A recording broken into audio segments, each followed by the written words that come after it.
Hello बच्चों, चलिए प्रश्न को पढ़ते हैं। अभिकथन और कारण दे रखा है। अभिकथन में हमें दिया है कि पानी का सामान्य क्वथनांक 100 डिग्री सेल्सियस है तथा पानी का मानक क्वथनांक 99.6 डिग्री सेल्सियस है। तो कारण हमें दे रखा कि वह ताप जिस पर किसी द्रव का वाष्प दाब बाहरी दाब के बराबर होता है उस दाब का क्वथन ताप कहलाता है। चलिए हम देखते हैं कि यह कथन और कारण सही है या नहीं और स्पष्टीकरण भी सही है या नहीं। मुख्य अवधारणा लिखेंगे, मुख्य अवधारणा, और मुख्य अवधारणा में हम लिखेंगे एक मानक कन्वर्जन जिसको बोलते हैं परिवर्तन, कि एक एटीएम जो होता है या एक वायुमंडलीय दाब ये बराबर होता है 1.013 बार के। इसको हम एटीएम कहते हैं और इसको हम बार कहते हैं, ठीक है ना। तो ये एक परिवर्तन होता है कि जो एटीएम होता है, जो वायुमंडलीय दाब होता है, वो बड़ा होता है 1.013 गुना किसकी तुलना में, बार की तुलना में, ठीक है। तो बार थोड़ा सा छोटा होता है वायुमंडलीय दाब से। चलिए अब हम लिखते हैं कि यहाँ पर एक एटीएम दाब जो होता है, एक एटीएम दाब ये सामान्य परिस्थिति में होता है। एक एटीएम दाब पर क्वथनांक को, एक एटीएम दाब पर क्वथनांक को सामान्य क्वथनांक कहा जाता है।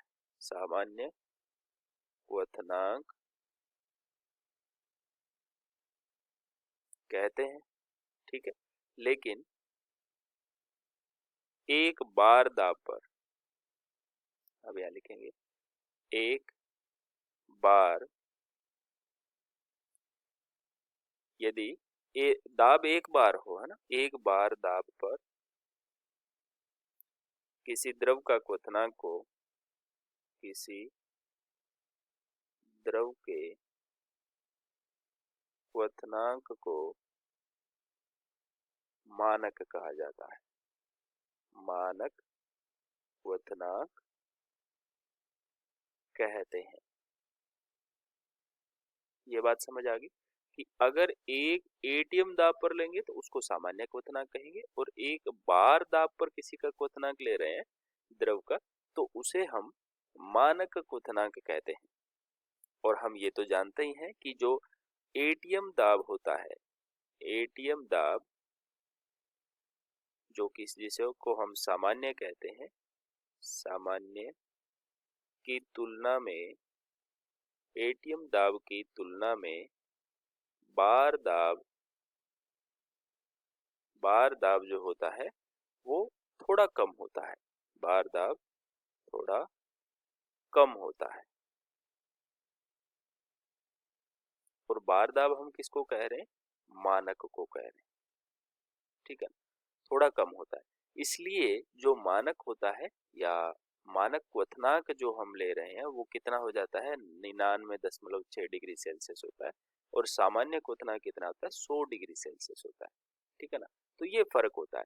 अब हमारा कथन जो है वो तो सही है कि सामान्य क्वथनांक ज्यादा होता है और मानक कम होता है। कारण इसका ये होना चाहिए था कि जो एटीएम दाब है वो बार दाब की तुलना में थोड़ा ज्यादा होता है। लेकिन हमें कारण क्या दे रखा है कि वह ताप जिस पर किसी द्रव का वाष्प दाब बाहरी दाब के बराबर होता है उस ताप का क्वथन ताप कहलाता है। ये कथन भी, जो कारण है ये तो सही है कि बाहरी दाब के जब बराबर हो जाता है तो उसको क्वथन ताप कहा जाता है, बॉइलिंग टेम्परेचर कहा जाता है। लेकिन ये इसका व्याख्या नहीं कर रहा, ठीक है ना। तो कथन सही है, कारण भी सही है, कारण जो है वो सत्य है, लेकिन व्याख्या सही नहीं है। तो हमारे पास जो ब विकल्प है ये सही हो जाता है इस प्रश्न का। आशा करते हैं आपको समझ आया होगा। धन्यवाद।